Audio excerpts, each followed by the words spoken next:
আচ্ছা, ঢাল কাকে বলে? ঢাল রে আমরা গ্রেডিয়েন্ট বলি, স্লোপ বলি, আর বাংলায় তো আমরা তাকে বলি ঢাল।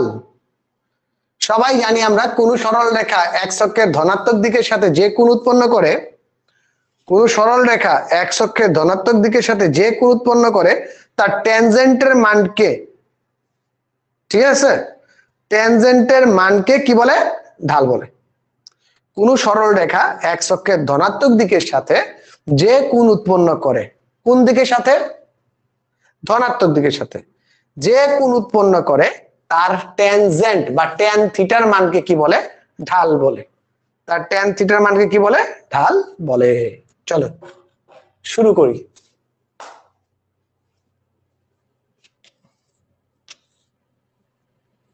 এক্স অক্ষ, ওয়াই অক্ষ, ধনাত্মক দিক কোনটা? ধনাত্মক দিক হচ্ছে এটা ডান পাশের সাথে যে কোণটা উৎপন্ন হয়, আর ঋণাত্মক দিক কোনটা? এইটা। বুঝতে পারছি? ধনাত্মক দিকের সাথে উৎপন্ন কোনটা বুঝতে পারছি, ঋণাত্মক দিকের সাথে উৎপন্ন কোনটা বুঝতে পারছি, সবাই ক্লিয়ার? ধনাত্মক দিকের সাথে মানে কি? ঘড়ির কাঁটার বিপরীত দিকে, ঘড়ির কাঁটার বিপরীত দিকে। সো আমরা সবাই জানি যে এম এর যে মানটা আছে, আমরা ঢালকে কি দ্বারা প্রকাশ করি? ঢালকে প্রকাশ করি এম দ্বারা। এম মানে কি? এম মানে হচ্ছে del Y by del X. একটু ফিজিক্স দিয়ে দিলাম। ফিজিক্সের যখন গতি চ্যাপ্টারে গ্রাফ করো, গ্রাফ করো না?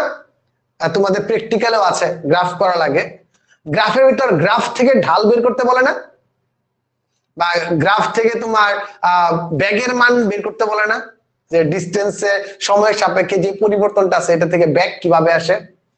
মনে পড়ছে? জি স্যার। মনে পড়ছে? ওই যে ঢালটাই যে তোমার ব্যাগ হয়ে যায়, কিভাবে ঢালের মানটা ব্যাগ হয়ে যায়? তখন হয় কি যে অবস্থানের পরিবর্তন বাই হচ্ছে সময়ের পরিবর্তন, del Y by del x.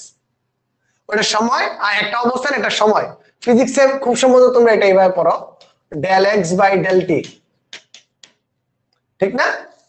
তো ওইটাকে তোমরা তখন ভি বলে ফেলো, ভি বা ব্যাগ বলে ফেলো। আর এই ক্ষেত্রে আমরা কি করতেছি স্যার? এই ক্ষেত্রে আমরা কি করতেছি স্যার? এই ক্ষেত্রে আমরা পড়তেছি যে ওয়াই অক্ষের পরিবর্তন, কাহিনী কিন্তু একটাই, বাই এক্স অক্ষের পরিবর্তন। এক্স অক্ষের পরিবর্তন বা ওয়াই অক্ষের পরিবর্তন। এইখানে উঠা বাই হাঁটা, উঠা নামা, এগুলো তোমরা দেখে নিবা। বাট মেইন কনসেপ্ট হচ্ছে এটা। ফিজিক্সের সেম জিনিসটা আমরা ব্যবহার করি। ফিজিক্সের গ্রাফ যখন প্লট করি প্র্যাকটিক্যালে, আমাদের বের করতে বলা যায় সময় ব্যাগ, কি বলে, দূরত্ব সময় লেখচিত্র থেকে ব্যাগ নির্ণয় করো, দূরত্ব সময় লেখচিত্র থেকে ব্যাগ নির্ণয় করো, তখন আমরা এই কনসেপ্টটা ইউজ করি। এই ঢালটাকে আমরা কি হিসেবে প্রকাশ করে দিই বলতো স্যার? ঠিক আছে, ওকে। আচ্ছা, আবার তাৎক্ষণিক ব্যাগ আছে, তোমাদের বই আছে না ফিজিক্সে? তাৎক্ষণিক ব্যাগ আছে না? তাৎক্ষণিক ব্যাগ সময়ের পরিবর্তন, একদম কম সময়ে তার কি অবস্থান পরিবর্তন হচ্ছে, একদম খুব কম সময়ে। সময়ের পরিবর্তনটা যদি তোমার হয় শূন্যের কাছাকাছি, যেটাকে আমরা এইভাবে বলি ফিজিক্সে লিমিট, এই এলটি দ্বারা লিমিট বোঝায় বা লিম দ্বারা বোঝায়, lim, limb, lim, T tends to 0, del T tends to 0। সময়ের পরিবর্তনটা কার কাছাকাছি? সময়ের পরিবর্তনটা শূন্যের কাছাকাছি। শূন্যের কাছাকাছি হলে অবস্থানের পরিবর্তনের সাপেক্ষে, সময়ের পরিবর্তন সাপেক্ষে অবস্থানের যে পরিবর্তন হয় তাকে কি বলে? তাকে বলা হয় স্যার তাৎক্ষণিক বেগ। আচ্ছা, আমরা লাইন ছেড়ে গেছি, আবার অঙ্কে ফেরত আসি, আবার অঙ্কে ফেরত আসি। বুঝতে পারছি স্যার? সবাই একটু বলে বুঝতে পারছি? ওকে। সো ঢাল বের করে আমরা শিখে ফেললাম, ঢাল বের করে আমরা শিখে ফেললাম যে দুইটা বিন্দু যদি দেয়া থাকে তাহলে আমরা ঢাল বের করতে পারবো। এখানে দেখো একটা অঙ্ক দেই, তোমাদের বইয়ে একটা অঙ্ক আছে, তোমাদের উদাহরণগুলোর থেকে অঙ্কটা আমি দেই, তোমরা করো। আর বইয়ের অঙ্ক কারা করবে? বইয়ের অঙ্ক করবে সুপ্রিয় শিক্ষার্থীরা। এই যে 2, 3 আর 3, 6 এটা ঢাল আছে। আচ্ছা, তোমাদের কয়টা ঢাল বের করতে দিই একটু কমেন্টে জানাবা। ইউটিউবে যারা আছে অবশ্যই কমেন্টে অ্যান্সারটা দিবা, ঠিক আছে? দেখি ঢালগুলা, মনে করো 2 3, আর একটা হচ্ছে লোকে 3 6, এটার ঢাল কত? আবার দেখো 2 3 3 3, এটার ঢাল কত? 2 3 2 2, এইটার ঢাল কত? কয়টা সিনারিও দিছি তোমাকে? কয়টা সিনারিও দিছি? তিনটা। কয়টা সিনারিও দিছি? তিনটা। Mind it. খুব সুন্দর, খুব সুন্দর জিনিস, দেখো।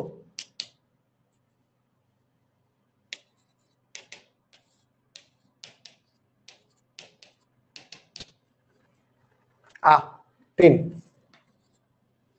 এই ক্ষেত্রে কাহিনী কি?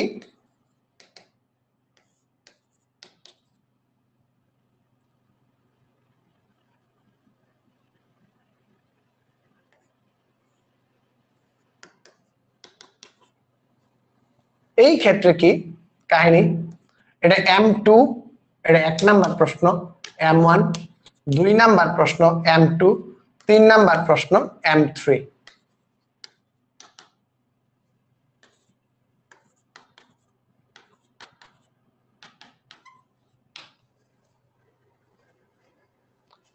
এখন ঝামেলাটা কি? 2 নাম্বারের ফিগারটা দেখো, 2 নাম্বারের ফিগারটা দেখো। 2 নাম্বারের ফিগারটা হচ্ছে এরকম স্যার। একটা হচ্ছে 2 3 2 3 3 3। রেখাটা কোন অক্ষের সমান্তরাল? রেখাটা কোন অক্ষের সমান্তরাল? স্যার রেখাটা x অক্ষের সমান্তরাল। আর x অক্ষের সমান্তরাল রেখার ঢাল কি? x অক্ষের সমান্তরাল রেখার ঢাল কি? 0। ঢাল কখন হয়? ঢালু দেখো, ঢালু ঢালু জায়গা বলি না আমরা, কাত হওয়া লাগবে, ইনক্লাইন্ড হওয়া লাগবে, বাঁকা হওয়া লাগবে। সমান সমান যদি থাকে তো তার ঢাল আছে না, সমান রেখা সমান্তরালে আছে, ঠিক আছে? 3 নম্বরে কাহিনীটা দেখো। 3 নাম্বার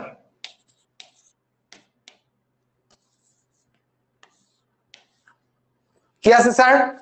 2 3 2 3 2 2। জিনিসটা কি হয়ে গেছে? এক অক্ষের উপর লম্ব। এক অক্ষের উপর লম্ব রেখার ঢাল কি? এক অক্ষের উপর লম্ব রেখার ঢাল কি? এখানে কোন কত উৎপন্ন করছে? এক অক্ষের সাথে লম্ব রেখা কোন কত উৎপন্ন করছে? দেখো কোন দিয়ে এখন বুঝাই, কোন দিয়ে বুঝাই। এখানে কোন কত উৎপন্ন করছে? 90 ডিগ্রি। এক অক্ষের উপর লম্ব মানে 90 ডিগ্রি। স্যার tan 90 এর মান কত? এইখানে কত ডিগ্রি উৎপন্ন করছে? কোন সেম সেম তো একই রেখা একই কোণ উৎপন্ন করছে। এই ক্ষেত্রে উৎপন্ন করা হচ্ছে tan 0 ডিগ্রি।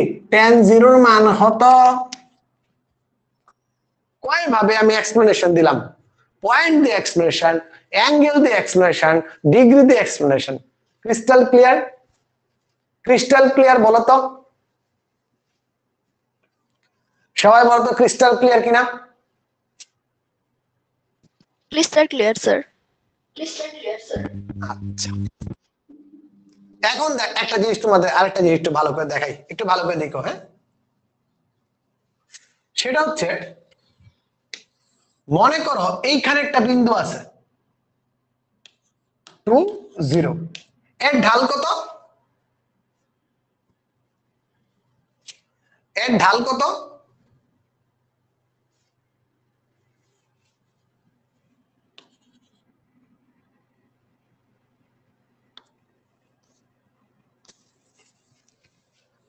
আচ্ছা, তোমাদের একটা জিনিস একটু দেখাই ফেলি। হ্যাঁ,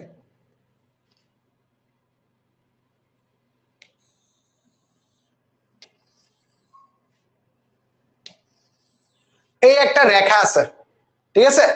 এই রেখার ঢাল হচ্ছে M1। কি এই রেখার ঢাল কি স্যার? M1। এটা আমার 1 নং সরল রেখা। একটু নোট করব সবাই, একটু নোট করব সবাই, ঠিক আছে? এই M1 রেখার উপর আমি একটা লম্ব রেখা আঁকছি। কি রেখা? M1 এর উপর লম্ব রেখা আঁকলাম একটা,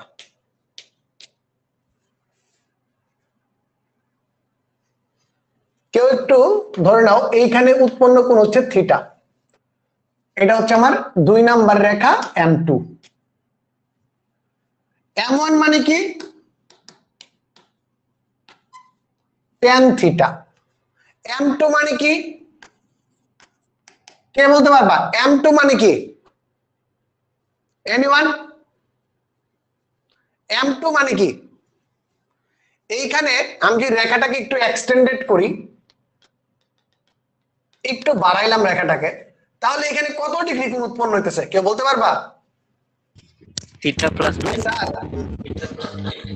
এইখানে তো থিটা আছেই, আমি যদি এই কোণটাও চিন্তা করি, এইখানে তো স্যার আমার থিটা কোণ, থিটা কোণ, আর এটা কি 90 ডিগ্রি, তার মানে টোটাল অ্যাঙ্গেল কি tan 90 প্লাস থিটা।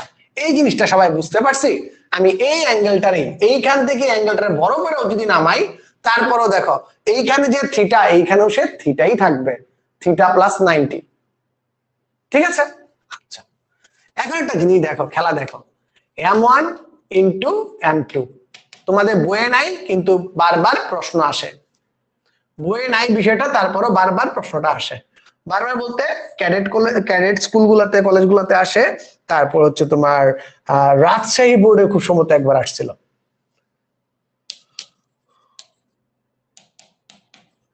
ত্রিকোণমিতি শিখেছি না তোমাদের কিছুদিন আগেও? 90 ডিগ্রি মানে কি করে, এর আগে দিয়ে এক আছে, এক থাকার কারণে কি হয়, চিহ্ন পরিবর্তন হয়ে যায়। আর 2 নাম্বার কোয়াড্রেন্ট, 2 নাম্বার কোয়াড্রেন্ট চিহ্ন পরিবর্তন হয়ে যায়, tan পরিবর্তন হয়ে যায় cot। 2 নাম্বার কোয়াড্রেন্টে tan হচ্ছে আবার কি কেমন, tan কেমন, 2 নাম্বার কোয়াড্রেন্টে tan কেমন, negative.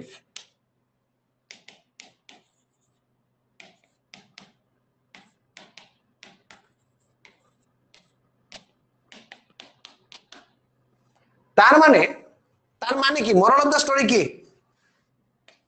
Moral of the story কি স্যার? দুটি সরল রেখা পরস্পর লম্ব হলে, দুটি সরল রেখা পরস্পর লম্ব হলে তাদের ঢালের গুণফল কি? তাদের ঢালের গুণফল কি? -1। দুটো সরল রেখা পরস্পর লম্ব হলে তাদের ঢালের গুণফল কি? -1। আচ্ছা, ক্লিয়ার স্যার? সবাই বলো, পরস্পর লম্ব হলে ঢালের গুণফল -1। নেক্সট দেখো, এই একটা রেখা M1 ঢাল, এই একটা সমান্তরাল রেখা M2 ঢাল, এইখানে যে অ্যাঙ্গেল উৎপন্ন হয়েছে এইখানেও কি সেম অ্যাঙ্গেল না? যদি সমান্তরাল হয় অ্যাঙ্গেল কি হবে, সেম না? তাহলে এটার ঢালও কি হবে, tan থিটা, এইটার ঢালও কি হবে, tan থিটা। আরে জ্যোৎস্না, তার মানে কি, যদি দুইটা রেখা পরস্পর সমান্তরাল হয় তবে তাদের ঢাল কি হবে,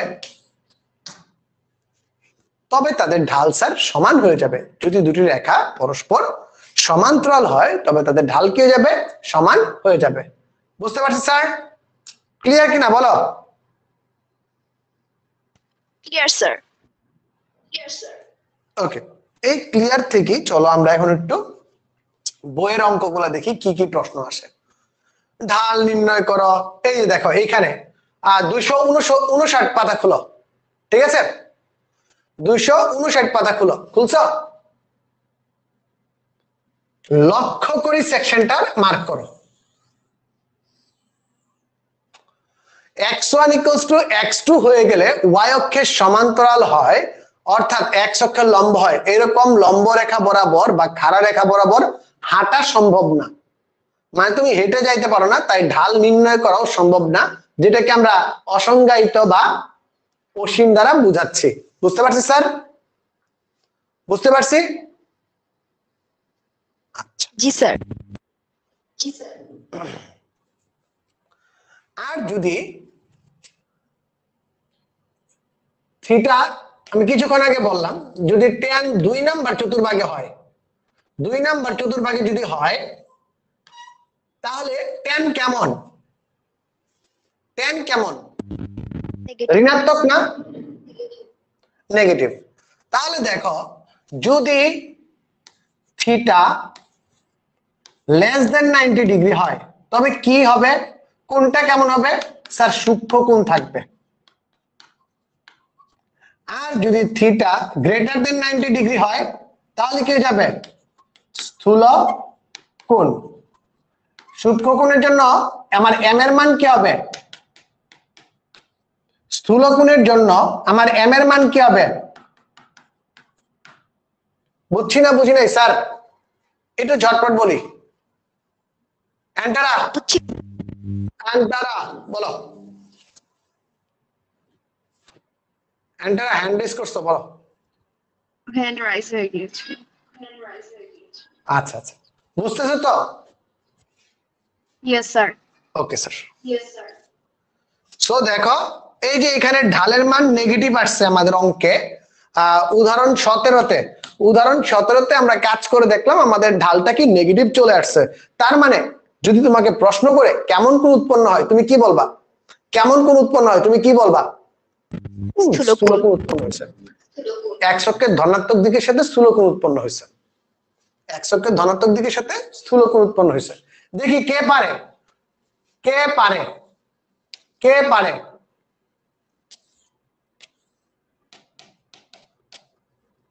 এম এর মান কত, এই চিত্র থেকে এম এর মান কত, ঝটপট কুইজ তোমাদের জন্য। 1/√3। কি বলে, -1/√3 না?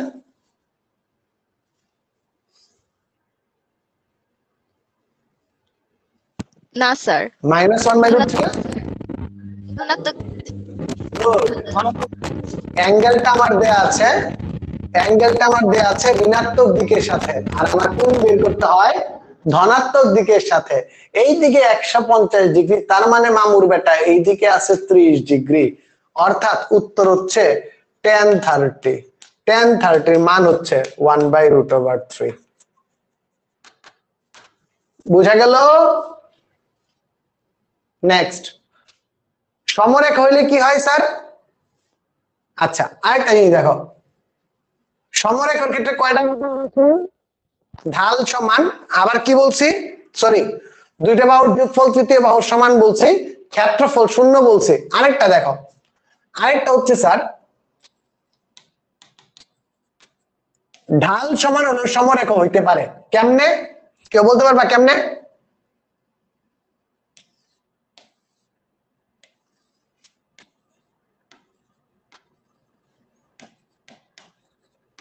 স্যার এইখান থেকে একটু বলো তো, M A B, A B রেখার যে কোণ উৎপন্ন করছে, এ বি রেখাটা যে কোণ উৎপন্ন করছে, বিসি রেখাটাও কি সেম কোণ উৎপন্ন করছে না স্যার?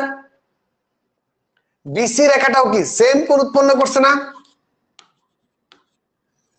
তার মানে কি দুইটা রেখার ঢাল সমান কোণ সেম, মানে কি ঢালও সেম হয়ে যাবে। অর্থাৎ অর্থাৎ আমরা আরেকটা টেকনিক শিখে গেলাম মান বের করার ক্ষেত্রে, যখন দুইটা রেখা সমরেখা বলবে তখন তাদের ঢালটাও সমান হবে, তখন তাদের ঢালটাও সমান হবে। কিন্তু স্যার যদি ঢাল সমান হয় তাহলে কি আমি সমরেখা বলতে পারবো? জাতির বিবেকের কাছে প্রশ্ন। না স্যার। কারণ কি ঢাল সমান হলে সমান্তরালও হতে পারে, সমান্তরালও হতে পারে। আর এখানে আমাকে বলে দিছে সমরেখা হলে টি এর মান কত, যেহেতু বলে দিছে সমরেখা, সমরেখার ক্ষেত্রেও ঢালটা সমান হয়, সমরেখার ক্ষেত্রেও ঢাল সমান হয়, কিন্তু ঢাল সমান হলেই কিন্তু সমরেখা হবে না, ওই যে AB plus BC equals to AC হওয়া লাগবে, মনে রাখবে। বাহ ভাই, 18 নাম্বার প্রশ্নটাকে একটু স্টারাইত করে দাও, 19 নাম্বার প্রশ্নটাকে একটু স্টারাইত করে দাও।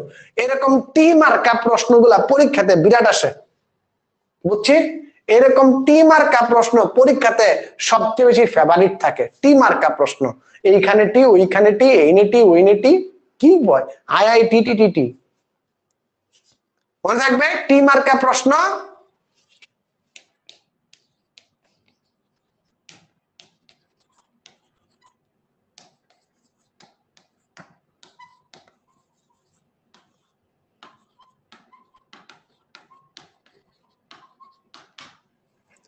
মনে থাকবে স্যার? বলো। আচ্ছা, 1 নাম্বার ঢাল নির্ণয় করো। স্যার আপনার থেকে ভালো পারি এখন। 2 নাম্বার কি? সমরেখ হলে টি এর মান নির্ণয় করো। এই যে এক্সাম্পল 18 মতো, এক্সাম্পল 18 মতো হুবহু সেম, ঠিক কি না? এক্সাম্পল 18 মতো হুবহু সেম। পরে দেখো, এত হলে বিন্দু তিনটি সমরেখ, টি এর সমরেখ হলে ঢাল -1। আচ্ছা, এই বিন্দুগামী রেখার ঢাল -1 হলে পি এর মান কত পারবা? 6 নাম্বার প্রশ্ন। 7 নাম্বার প্রশ্ন একটু স্টার মার্ক দিয়ে লেখা রাখো, VVI for both CQ and MCQ। এই প্রশ্ন হুবহু সৃজনশীলও আসে, MCQ চলে আসে, সৃজনশীলও আসে, MCQ চলে আসে। মনে থাকবে? মনে থাকবে স্যার? জি স্যার। আজকে রাত্রে ঘুম ভালো হবে? ইতিমধ্যে আমরা কয়টা শেষ করলাম স্যার? 11.3 কেও আমরা কি দিব?